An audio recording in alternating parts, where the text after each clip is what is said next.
नमस्कार दोस्तों, स्वागत है एक बार फिर से आप सभी का मेरे चैनल पे। मुरादाबाद विकास प्राधिकरण की योजना गोविंदपुरम आवासीय योजना, जिसके बारे में मैंने पिछले वीडियो में बताया था कि बहुत ही जल्द लॉन्च होने वाली है। तो आज के इस वीडियो में मैं इसी के बारे में बात करूंगा, इसका लॉन्च डेट बताऊंगा आप लोगों को, और साथ साथ एक पेमेंट प्लान मैंने आप लोगों के लिए बनाया हुआ है। जो लोग इस वीडियो में नए हैं, जो जानते नहीं है कि प्राधिकरण में किस तरीके से पेमेंट प्लान रहता है, तो उन लोगों के लिए एक पेमेंट शेड्यूल, एक पेमेंट प्लान बताया है, इंस्टॉलमेंट एंड डाउन पेमेंट दोनों ही दो। और जो लोग नए हैं इस वीडियो में, वो लोग ज़रूर मेरे चैनल को सब्सक्राइब कर लें। ऐसे ही वीडियोस गोविंदपुरम के ऊपर मैं देता रहूँगा आप लोगों को आने वाले समय में। पीछे स्क्रीन पे जो नज़र आ रहा है, गोविंदपुरम मुरादाबाद विकास प्राधिकरण की योजना, आवासीय योजना, प्रथम चरण यानी कि फेज़ 1 है ये वाला। लास्ट डेट है 20 मार्च 2026 है। 18 तारीख से शुरू हो गया है। यूपी रेरा नंबर हो चुका है, यहाँ पर आ चुका है इनका। Uttar Pradesh real estate regulatory authority में इनका रजिस्ट्रेशन कंप्लीट हो चुका है। और गोविंदपुरम का जो सबसे खूबसूरत, बहुत ही शानदार गेट नज़र आ रहा है, ये है। ये आधा ही गेट नज़र आएगा, ये एग्जिट है। इसी के बगल में ऐसा ही यहाँ पर एंट्री गेट भी होगा, ठीक है। तो उसको आप पूरा गेट माने, छोटा सा गेट मत मानिएगा, लेकिन बनाया शानदार है। ब्रास का ये चीज़ें होंगी जो ये मुझे लगता है कि ब्रास से बनाया जाएगा ये वाला। अब ये भी उनके जो कॉलोनी के अंदर बनेगा गोविंदपुरम के अंदर, ये भी डिज़ाइन देख सकते हैं आप। और ये लोकेशन हो जाएगा। लोकेशन मैंने पिछले वीडियो में समझाया था, फिर से एक बार बता दो जो लोग नए हैं। ये जो रोड आ रही है, ये है गाज़ियाबाद दिल्ली की तरफ से आ रही है, और यहाँ पर एक 5 स्टार होटल है यहाँ पर। और एक रोड यहाँ पर निकल जाएगी शहर के अंदर, और एक आता है बाईपास की तरफ निकल जाता है जो बरेली की तरफ आता है। उसी के बीच में इन्होंने मार्क कर दिया है वाइट रंग से। तो ये है बॉर्डर। इसके अंदर जितना है फेज़ 1 एंड फेज़ 2 दोनों ही रहेंगे। और फेज़ 1 इन्होंने लॉन्च किया है। एक एंट्रेंस गेट इनका पुराने वाली रोड से रहेगा शहर के अंदर जो आ रही है, और एक बड़ा बाईपास की तरफ होगा। एमडी का ऑफिस यहाँ पर आया था कहीं, ठीक है। एयरपोर्ट करीब 40 मिनट की दूरी पे है, बस स्टैंड, रेलवे स्टेशन, और यहाँ एक हॉस्पिटल दिखाया हुआ है, बहुत ही करीब पड़ता है ये। अब इन्होंने यहाँ पर बताया है कि लखनऊ, प्रयागराज एवं गोरखपुर जैसे प्रमुख महानगरों के बाद आप मुरादाबाद में वैज्ञानिक शिक्षा को बढ़ावा देने के लिए गोविंदपुरम योजना में जो प्लेनेटेरियम बनाया जाएगा और साइंस पार्क बनाया जाएगा। ये बहुत ही अच्छी बात है। और ये है उसका लुक, ठीक है। विख्यात खगोल शास्त्री श्री गोविंद स्वरूप, जिनके ऊपर मुझे लगता है कि इनके नाम पे ही ये गोविंदपुरम रखा गया है। ये है science park and planetarium Moradabad. 5 एकड़ में बनेगा। बहुत ही शानदार डिज़ाइन, अच्छा बनाया हुआ है ये। और आपको बता दूं कि इसका, अब आते हैं गोविंदपुरम आवासीय योजना में स्टार्टिंग में क्या होगा। लास्ट डेट बता चुका हूँ। संपत्ति जो प्रभारी, उनका नंबर इन्होंने ब्रोशर में मेंशन कर दिया है। उनकी वेबसाइट भी आपको यहाँ पर स्क्रीन पर नज़र आ रही है। और जनहित पोर्टल में जाकर आपको लॉगिन करना पड़ेगा। जो लोग नए हैं, नहीं समझते हैं जनहित पोर्टल क्या है, ये एक कॉमन पोर्टल है। यहाँ पर दिया है आवास एवं शहरी नियोजन विभाग उत्तर प्रदेश के जो जनहित पोर्टल है, उस पोर्टल में रजिस्ट्रेशन करिएगा आप। रजिस्ट्रेशन करने के बाद आप एमडी की वेबसाइट में जाइएगा, वहाँ जाके आप इसको ब्रोशर को डाउनलोड कीजिए, जिसकी कीमत है 1500 रुपये चार्ज करेंगे यहाँ पर, ये जो नॉन रिफंडेबल है। इसके अलावा आपको यहाँ पर 10% या 5% अमाउंट जमा करना पड़ता है आपकी प्लॉट कॉस्ट का। जनरल कैटेगरी 10% जमा करेंगे, और जो 5% है वो रिजर्व कैटेगरी वाले इसमें सबमिट करेंगे। 1500 नॉन रिफंडेबल। फिर से बता देता हूँ आपको, ठीक है। ये है कलरफुल लेआउट, जो पहले मैं आपको लोकेशन में आप समझा चुका हूँ। यहाँ पर वही ओल्ड दिल्ली रोड, और ये बाईपास आ जाएगा। एक एंट्रेंस यहाँ पर हो जाएगा। बाईपास से एंटर करेंगे तो 450 मीटर के प्लॉट यहाँ पर है। यहाँ पर 288 मीटर के हैं, ब्लू वाले 200 मीटर के होंगे। और ये 162 मीटर जो सबसे ज़्यादा प्लॉट है, 241, और बाकी 112 मीटर के आप 91 प्लॉट्स होंगे यहाँ पर। सेंट्रल पार्क यहाँ पर नज़र आ रहा है आपको। और ये है plot area, plot cost, plot के डायमेंशंस, और रजिस्ट्रेशन अमाउंट आपको कितना जमा करना है। कोई भी प्रोडक्ट होता है, प्लॉट है, उसके 2 प्रोडक्ट होंगे, 2 कंपोनेंट होते हैं। यानी कि एक बेसिक प्राइस होगा और एक होगा free hold charges. Free hold charges प्राधिकरण ने कहा है कि निबंधन यानी रजिस्ट्री से पहले आपको जमा करना पड़ेगा। 450 मीटर से लेके 112 मीटर के प्लॉट है। ABCD डी कैटेगरी तक, ई कैटेगरी तक 5 कैटेगरीज होंगे यहाँ पर। 477 प्लॉट एरिया प्लॉट होंगे। 42,000 रुपये मीटर इसका प्राइस आ रहा है। ये सिर्फ बेसिक प्राइस है। इसके अलावा 12% फ्री होल्ड ऐड होंगे। और अगर आपका कोई कॉर्नर निकल आता है, पार्क निकल आता है, वो भी चीज़ इसमें ऐड होंगी, ठीक है। और उसके बाद आपको 12% का फ्री होल्ड चार्ज आपको बाद में देना होगा। जो फ्री होल्ड चार्ज होता है वो ऑन ऑफर ऑफ रजिस्ट्री कहा है। फ्री होल्ड आपको 42,000 का नहीं निकालना है। आपको एक जनरल, सपोज आपको कॉर्नर का प्लॉट निकल जाता है, तो वो सब ऐड करने के बाद उसके ऊपर आप फ्री होल्ड जोड़ेंगे, ठीक। जैसे कि 7 बाई 15 मीटर का जो प्लॉट होगा वो है 112 मीटर का है, और 450 मीटर वाला जो प्लॉट होगा 15 बाई 30 होगा। वो डायमेंशन है, मीटर्स में है, फिट में कन्वर्ट कर लीजिएगा। 5% का रजिस्ट्रेशन अमाउंट उन लोगों के लिए जो रिजर्व कैटेगरी में, जनरल कैटेगरी पे करेंगे फुल 10%।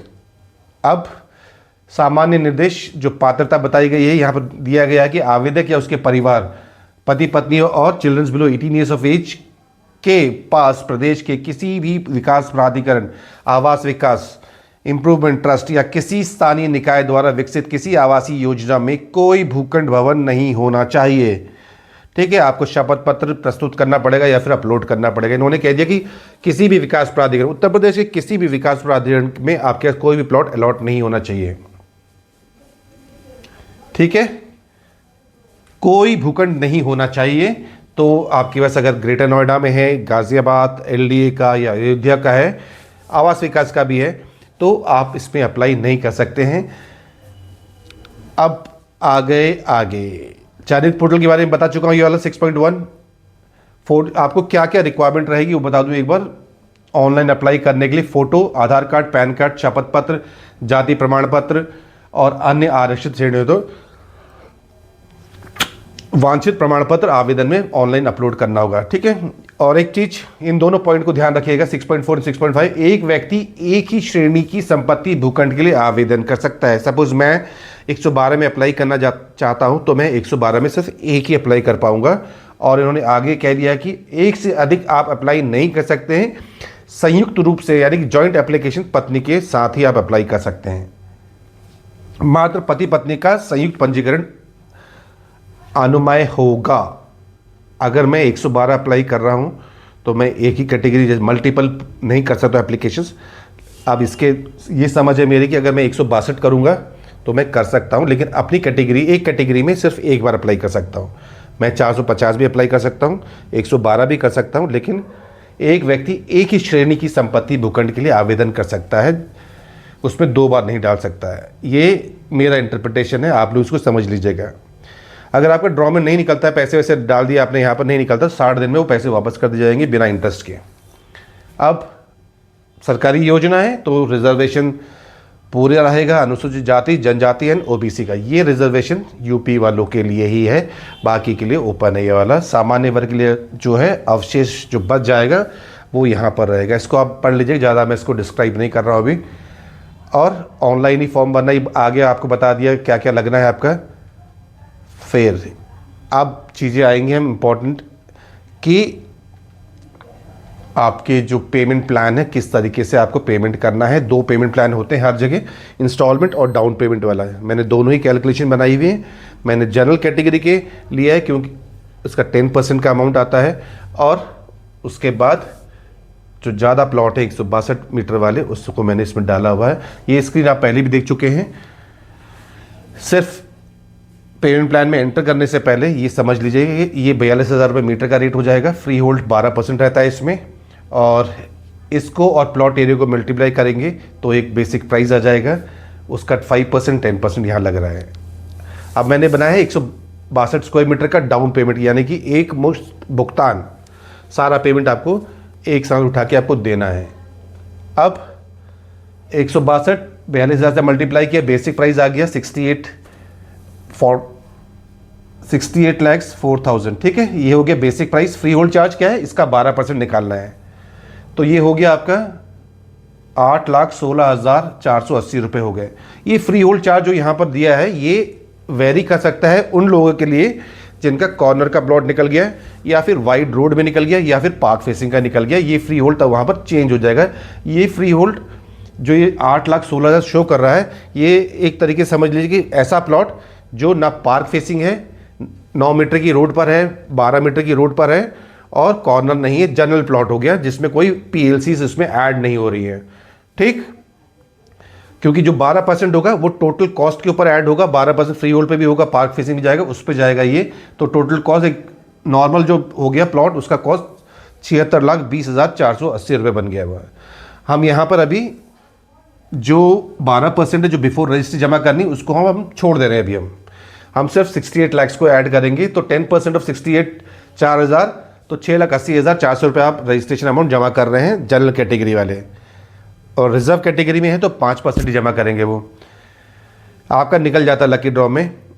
तो क्या होगा कि 30 दिन from the issue of allotment letter, 30th day में आपसे पहले पहले आपको अलॉटमेंट लेटर जब इशू होगा उसमें एक तारीख मेंशन होगी, उस तारीख से आपको 30 दिन के अंदर आपको 20% अमाउंट जमा करना होगा। ये वाला 20% ऑफ 68,4,000, 13,60,000 जमा करना होगा आपको। ये जनरल कैटेगरी क्लिक होगा। अगर आप रिजर्व कैटेगरी में हैं तो ये 25% हो जाएगा, क्योंकि यहाँ पर आप 5% ही जमा कर रहे हैं। ठीक है, 13,60,000।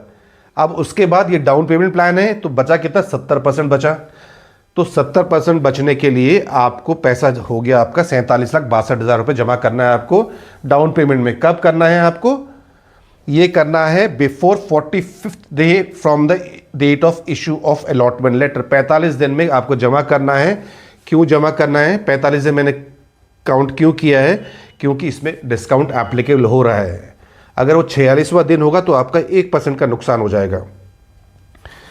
ठीक है, ये वाला आप लोन से देख सकते हैं, लोन और सेल्फ कर सकते हैं। अगर आपको लोन से देना है तो आप मुझे कॉल करिएगा, बैंक ऑफ बड़ौदा से मैं लोन करूंगा। मैं कोई चार्ज नहीं करता हूं लोन के लिए, बैंक मुझे मेरा जो रेम्यूनरेशन है वो वहाँ से वो मुझे दे देते हैं। मैं अपने क्लाइंट से चार्ज नहीं करता हूँ। अब 45 दिन क्यों कह रहा हूँ मैंने बताया डिस्काउंट इसमें एप्लीकेबल है। तो आपकी स्क्रीन के सामने जो नज़र आ रहा है वो है छूट संबंधी प्रावधान है ये। अगर आप 45 दिन में जमा करते हैं तो आपको 6% का डिस्काउंट मिलेगा, और प्राधिकरण 5% देते हैं। मेरा बरेली विकास प्राधिकरण कुछ देता ही नहीं है डिस्काउंट। फिर 60 दिन में देंगे from the issue of allotment letter तो 5% का। ऐसा ही जब आप 90 days from the issue of allotment letter देंगे, date mention in the allotment letter, उससे 90 डेज में देंगे तो आपका 4% ही रहेगा। तो मैं ये कहता हूं कि 45 दिन में जब आपको डाउन पेमेंट करना ही है तो 45 दिन का समय क्यों ले रहे हैं, आप उसको सिर्फ 37 दिन का समय लेके चलिए। 37th डे में आप पूरा डिसबर्समेंट कर देंगे, लोन से कर देंगे। ठीक है, वो कोऑर्डिनेशन मेरे पे छोड़ दीजिएगा। जब लोन से होगा तो मैं 37 डे में कर दूंगा। क्यों बोलता हूं मैं, क्योंकि 6-7 दिन मार्जिन लेके चलिए कि हाँ कुछ ना कुछ, कभी मैनेजर छुट्टी में कोई छुट्टी पड़ जाएगी, कभी सर्वर नहीं चल रहा हो, कुछ ना, इसलिए 10 दिन पहले लेके चलिए, 7 दिन 8 दिन पहले लेके चलिएगा। ठीक है, ये उनके अकाउंट में ड्रॉप अमाउंट जो जाएगा, ड्रॉप होगा, क्रेडिट होगा उस दिन, वो डिस्काउंट तभी एप्लीकेबल। अगर एक दिन भी लेट हो जाओगे तो आपका अच्छा खासा नुकसान हो जाएगा 1% का। 68 लाख का 1% कितना होता है वो आप काउंट कर लीजिएगा। और ये हो गया आपका डाउन पेमेंट वाला प्लान।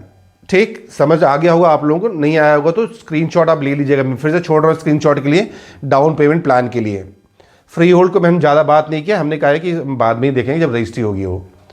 अब आते हैं इंस्टॉलमेंट प्लान में। सारी चीज़ें एज इट इज़ रहेंगी, कहाँ तक, यहाँ तक। 20% इंस्टॉलमेंट वालों को भी देना है 13,60,000। फिर जो 70% हमने वन शॉट में दे दिया, बैंक से लोन करा के मेरे को कहा कि अनूप डिसबर्समेंट करना है, लोन सैंक्शन करना है, तो यहाँ कर दिया। फिर यहाँ वाला जो अमाउंट है इसको आप डिवाइड कर लीजिएगा 8 से। 8 क्यों, 8 क्वार्टरली इंस्टॉलमेंट में आपको पे करना है प्राधिकरण को। तो आप इसके डिवाइड बाई 8 करेंगे, क्वार्टरली इंस्टॉलमेंट बन जाएगी। और हर क्वार्टरली इंस्टॉलमेंट के साथ एक अमाउंट उन्होंने मेंशन किया है कि इतना ब्याज हमें दे दीजिएगा, वो आप ब्रोशर में पढ़ लीजिएगा। ठीक है, ये भी लोन हो जाएगा। आप कॉल कर लीजिएगा, मैं बैंक ऑफ बड़ौदा मुरादाबाद वाली ब्रांच से आपका लोन कर दूंगा, रामपुर वाली ब्रांच से, या फिर जहां भी आप रहते हैं उस ब्रांच से, नियरेस्ट ब्रांच से कर दूंगा मैं। ठीक है, ये एक अपडेट देना था आप लोगों को कि गोविंदपुरम का चीज प्लॉट आ चुका है, आप अप्लाई कर लीजिए। अब आते हैं कि सारी प्रॉपर्टी 50 लाख से ऊपर की जा रही है, कहीं भी 52 लाख से ऊपर की जा रही है, तो आपको क्या करना है, ये भी मेंशन है ब्रोशर में कि आपको 1% का TDS जमा करना होता है अगर आप कोई प्रॉपर्टी खरीद रहे हैं 50 लाख या 50 लाख से ज़्यादा की। ठीक है, ये बहुत से लोगों को नहीं समझ आती है, ये नहीं भरते हैं, रजिस्ट्री नहीं हो, रजिस्ट्री के टाइम पे आपसे रजिस्ट्रार मांग भी लेगा कि भैया आपने TDS जमा किया है नहीं किया है। ये रिस्पॉन्सिबिलिटी आप ही की रहती है। आपको जब आप बिल्डर को यानी प्राधिकरण को पेमेंट कर देंगे तो आपको इनकम टैक्स एक्ट के है सेक्शन, उसमें कहता है कि आपको फॉर्म 26Q भी जनरेट करना होता है। उसको रेफरेंस में रखते हुए फॉर्म 16 भी जनरेट करेंगे। ये पैन कार्ड है ये। और जब फॉर्म 16 भी जनरेट हो जाएगा तो आप प्राधिकरण को भेज देंगे और प्राधिकरण से कहेंगे कि भैया ये हमने जमा कर दिया है और ये आप इसको 100% ही मान लीजिए। इन्होंने मेंशन कर दिया, तो आपको डरने वाली कोई बात नहीं कि वो उसमें ब्याज चार्ज करेंगे। पहले ही आप कम करके दोगे तो अच्छी बात है, और अगर आपने पूरा रिफंड दे दिया प्राधिकरण को, और रिफ़ंड होने में थोड़ा टाइम लग जाता है। ये बात हमेशा ही कहा है मैंने, क्योंकि कभी कभी जैसे लखनऊ वाले कहते हैं हमें सारा पेमेंट कर दीजिए, हम बाद में इसको एडजस्ट करेंगे। उस केस में क्या है कि जो बायर है, क्लाइंट है या अलॉटी है, उन लोगों को नुकसान हो जाता है वो। ठीक है, वीडियो में अभी तक बने हुए हैं और अभी तक आपने चैनल को सब्सक्राइब नहीं किया है, वीडियो को लाइक नहीं किया है, तो आप दोनों ही चीज़ें कर लीजिए। ऐसे ही कंटेंट आप लोगों को आगे भी मिलते रहेंगे। और एक छोटा सा अपडेट, छोटा क्या अब तो बड़ा ही हो गया होगा, ये अपडेट आप लोगों को दे रहा था। पूरा वीडियो यहाँ तक बने हुए, तो thank you and thank you for watching.